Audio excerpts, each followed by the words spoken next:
What's going on, guys? Welcome back to the channel. So I am about to get started on my Honda 450RL build.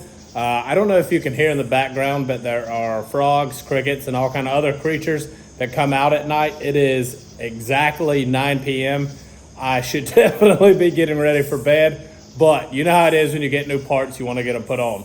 I'm not going to do that tonight, but you will see this in this video. My goal for tonight is just take all the body work and stuff off the bike so that I can get the new ECU and the new exhaust installed on this bike whenever I have time. Like I said in this video, so stay tuned. The star of the show. Oh, my address is on there. Hold on. Okay, that's better. So the star of the show, my new ECU. I ordered the Athena GET, but I ordered it specifically from Moto. Let me unbox this and we'll talk about why specifically from them. Okay, so let's start with why you would even want to change the ECU on a brand new bike. So obviously, first and foremost is you have more power. But secondly, you have a lot more adjustability. You can kind of fine tune some of the parameters of your bike, and that's what I was after. But specifically with the Honda, what you run into is two main problems. So the Honda will do what's called a flame out, where it just stalls for, it's got reasons, but it's gonna seem like not any reasons at all. It's happened to me probably half a dozen times, maybe a little more, but I've had friends that have ridden this bike who have been riding, you know, as long as me. I have friends that can ride better than me who have ridden this thing, and they have all stalled it out in situations where you wouldn't normally stall a bike. So that is a problem with this specific bike, not with the rider. So this will address that. Also, the throttle on this bike is just so extremely jerky. So when you're doing tight, like low speed maneuvers standing, it's just so hard to finesse the throttle. This is going to fix that problem. I mentioned buying my ECU specifically from them. The reason I did that, when I bought this bike, I joined some Facebook groups, and I think that's something good to do on any bike that you have. Even my little 110 over here, I have joined some CRF 110 groups. Just, I mean, it's easier to find parts. You can find good takeoff parts if you want. Talk to other people, see what kind of issues they've had, and just kind of stay out in front of things. Nonetheless, I was in those groups, and there were basically three routes you could go with ECUs. You can go with the GET, you can go with the AIM, or you can go with the Vortex.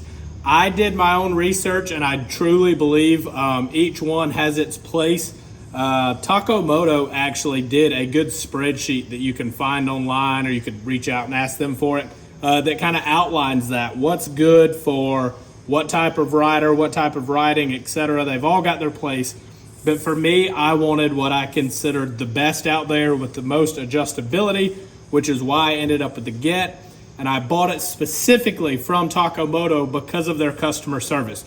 You can call them, you can text them, you can email them. I don't know how many people make up Moto, so I say them. Mike is the only person that I've heard of or seen, but I do like that he is in the groups for these Honda RLs, and he is very vocal and always willing to help. Whether or not you bought your stuff from him or not, he helps you out.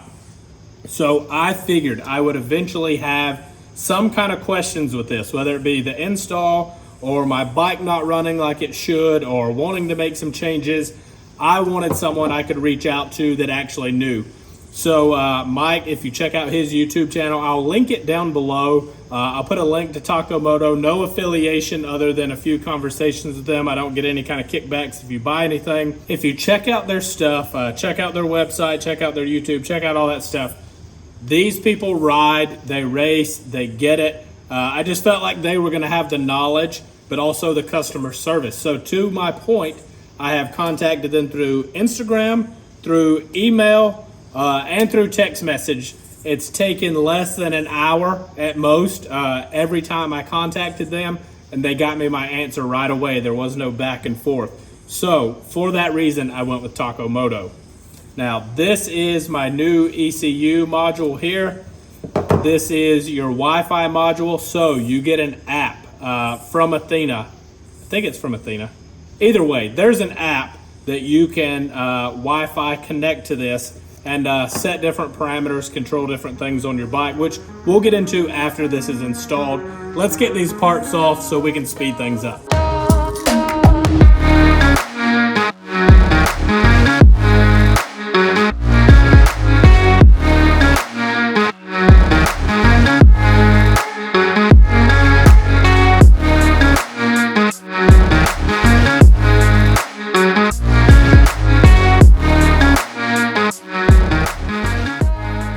So we have the body panel stripped off.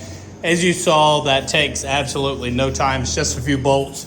And here's what I do just to make sure I know where the bolts go. I drop them back in as soon as I take them off, exactly where they go. So you've got 3 panels on each side, your seat, 2 seat bolts. And I've taken the 3 screws out of the fuel tank. So there's one here, and one here. You don't have to take the fuel tank all the way off. This is your ECU here. It just gives you a little bit of room to work with if you can pick it up and kind of slide it out of the way. Also, while we're on the topic of taking off plastics and shrouds, so these shroud bolts, see here, this is a brand new bike, absolutely nothing wrong with these. But these that I just threw up on the screen right here look amazing. They're titanium, which I don't necessarily need. We're not trying to save weight, but they look sick. So I want your guys' opinion. Is it dumb for me to pay 60 bucks, probably plus shipping, to get 4 of these bolts right here just to go in this slot and this slot? This one's black, so I want to keep it, you know, kind of hidden with the black. But is it dumb to buy those 4 bolts just for these shrouds? Yes or no?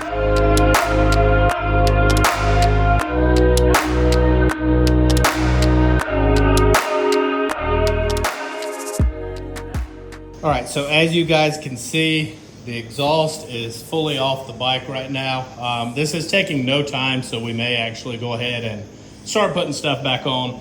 But if you've watched any content whatsoever about the Honda L or RL in regards to exhaust, you'll hear people say this is heavy. That's an understatement. So per this scale, this muffler is exactly 13 pounds. I thought I remembered it being 14, but I'm getting 13, so we're gonna go with that. I just unwrapped the Yoshimura, and I feel like we should have a moment with this thing. Before we weigh it, let's just appreciate the beauty.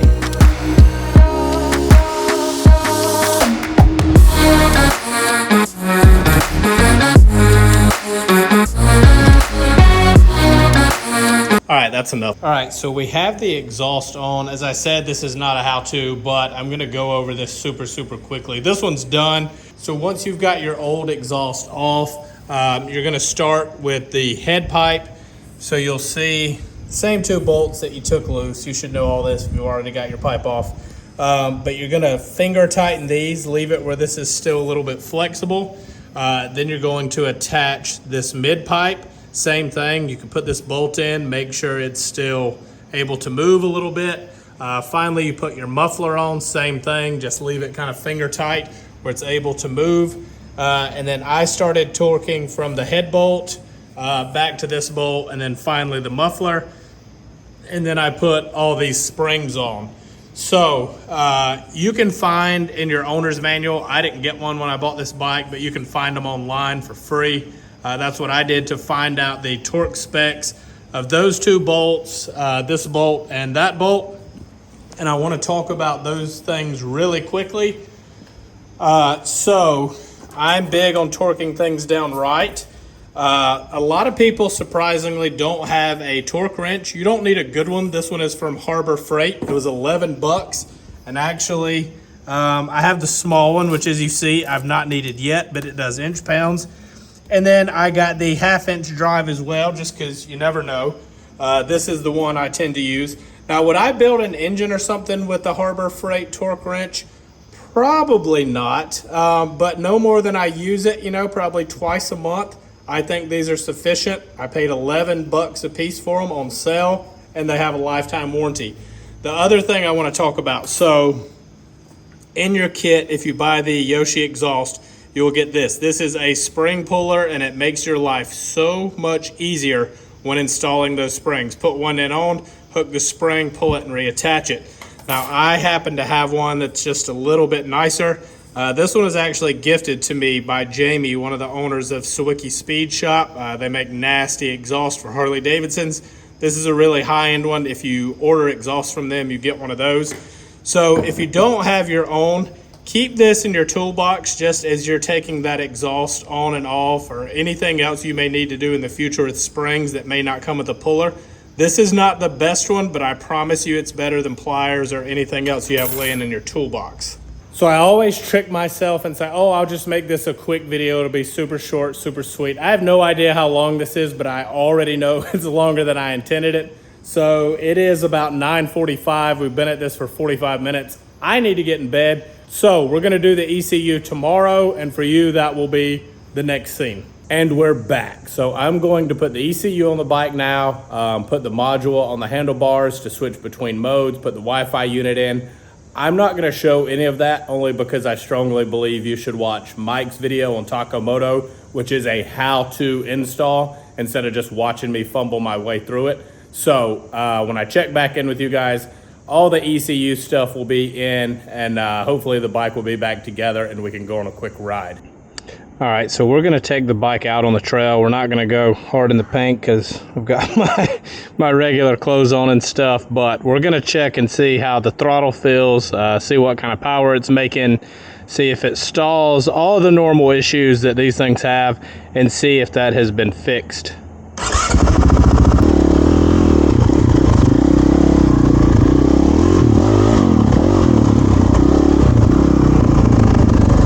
We are on the race mode. Let's go to woods mode.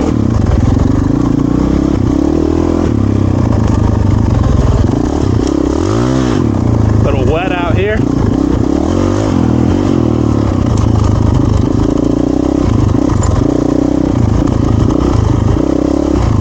A lot wet out here.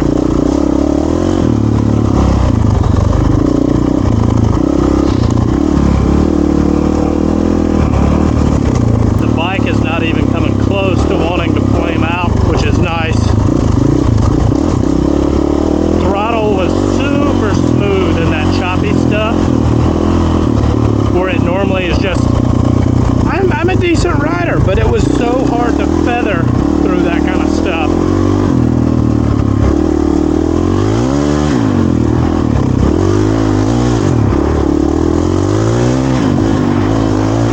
Oh my God.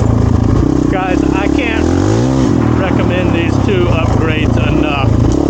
No matter which exhaust you get, probably no matter which ECU you get, obviously I'm biased. I think I chose the best options for me, but that may not meet your needs.